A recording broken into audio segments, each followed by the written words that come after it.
I know we just presented a scary montage of its causes and adverse effects, but as you will soon find out by the end of this documentary, there is hope for a better future. And with that, let's lighten up the mood with some happy music. There we go. Allow me to start over. Hello. Now, let's begin our discussion by going back to our beloved university, the Ateneo. We interviewed some of the country's brightest on what they think global warming is. Global warming is basically the buildup of carbon dioxide emissions, mainly produced by man, wherein it traps the heat inside the earth and in turn results in the melting of ice caps, drought, the changing in weather, in climate, etc. Global warming is the warming of the earth. It is when the ozone layer depletes because of the vast amount of carbon released into the atmosphere. Rising gradual rises in temperature, gradual but progressive rise in temperature across the planet's surface. Global warming is the heating up of the Earth's core due to the greenhouse gases present in our atmosphere. Global warming is the effect of all the pollution we people have caused on this earth. Global warming is the drastic change in the climate. Now, it's time for our smarter, more tactical explanation of what global warming truly is. First, let's start with the assumption that humans don't exist and what its implications are on how the Earth's temperature works. The Earth absorbs light from the sun, which is mostly visible light. To release that light energy, Earth also emits light. But because the Earth is cooler than the sun, it emits lower energy infrared light. What this means is that essentially, the planet's surface transforms most of the visible light it gets from the sun into infrared light.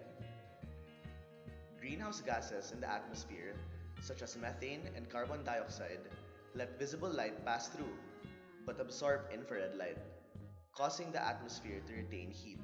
This energy can be absorbed and emitted many times before it gets reflected back into outer space. The added time that this heat hangs around allows Earth to support life as we know it. Without this so-called greenhouse effect, the average temperature of the Earth's atmosphere would be about 50 degrees Fahrenheit cooler, which is below the freezing point of ice. How have humans changed things? Since the dawn of the Industrial Revolution in the 18th century, atmospheric carbon dioxide has increased by 40% and methane has almost tripled. This doesn't even take into account the increase in other greenhouse gases such as nitrous oxide, ozone, and chlorofluorocarbons or CFCs. How did this happen? Well, we can simply attribute this to how we humans continue to pollute the Earth. These increases cause extra infrared light absorption, meaning an exacerbated greenhouse effect, which has caused the Earth to fall above its typical temperature range. To put things simpler, energy that enters Earth has a harder time leaving it, causing the planet's average temperature to increase, thus producing global climate change or global warming.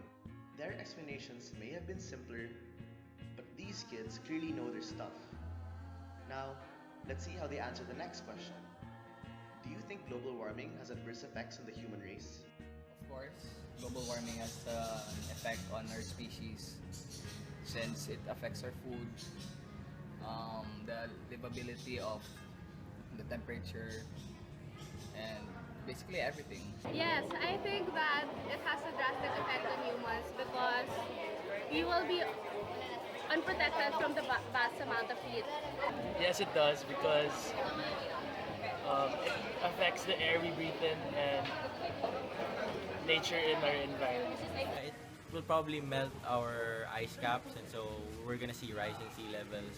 We're gonna see bigger disasters, bigger storms, bigger hurricanes.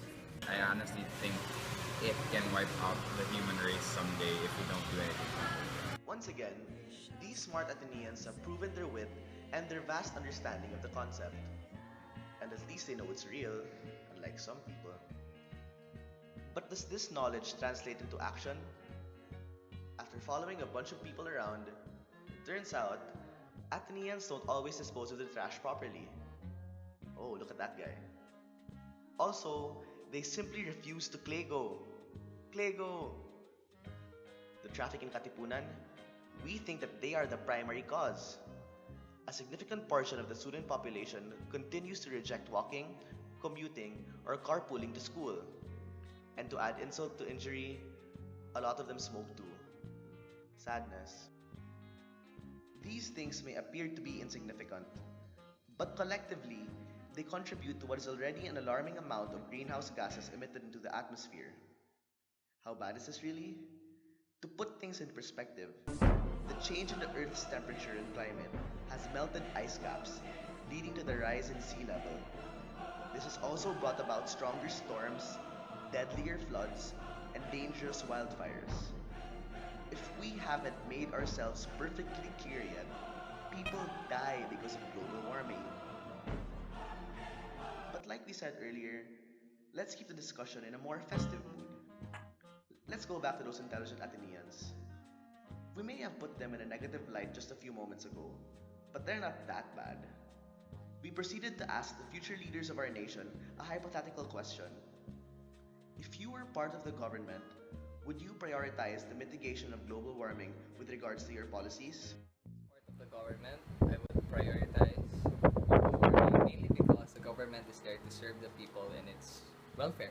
So basically, it's not only serving the people who are here now, but also the future generation. Yes, I would, because global warming greatly affects our health, and to me, health is one of the most important factors of our life. Yes, we should think about the future generations and the world that they are going to live in. Imagine a world full of pollution that they can't even live their lives normally.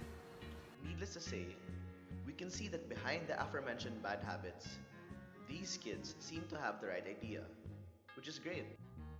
By now, we've established that global warming is a deadly force, and as one of our respondents put it, I honestly think it can wipe out the human race someday.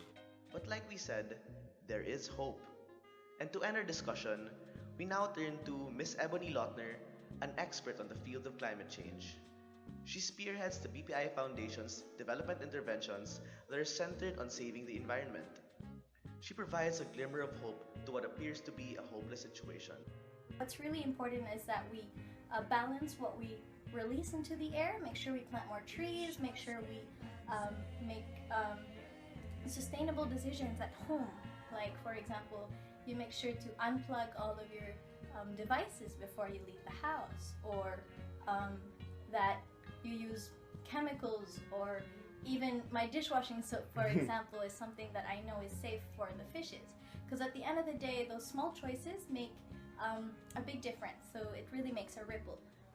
But yeah, I think more than that, to be able to mitigate the effects of climate change, it has to be a conversation between not only you and I, but also governments and also businesses, because they're really the ones who can create change at scale. With the size that they are, with the policies they can pass.